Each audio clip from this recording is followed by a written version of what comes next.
You ever been in the middle of a group conversation and the other two people you are conversing with just start speaking another language right in front of you? And just like that, you are excluded from the information transfer. And I can only think of one reason for them doing that. They must not want me to know what is really going on. The stock market is a language of its own. But today, I want to decode some of the common terms used that confuse and discourage beginners from obtaining the knowledge of financial markets.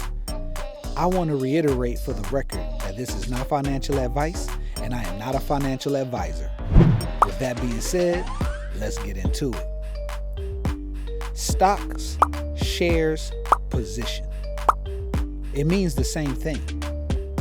I bought Tesla stock. I bought shares of Tesla. I took a position in Tesla. Buy and long. It means the same thing. I bought Tesla stock. I went long on Tesla. Remember, we buy things to sell them. If we buy something or go long on it, we are predicting the price will go up so that we can sell it and make money. Sell and short means the same thing. I sold shares of Tesla. I shorted my position on Tesla. Remember, we sell things or short them when we think they are expensive and we expect the value is going to drop soon. Otherwise, we would hold on to them for more time. Options. An option means a contract.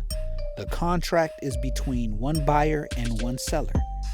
If you are buying an option, you are buying a contract. If you are selling an option, you are selling a contract. That's it. There are two types of contracts.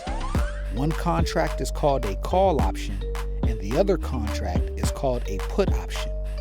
More on that later.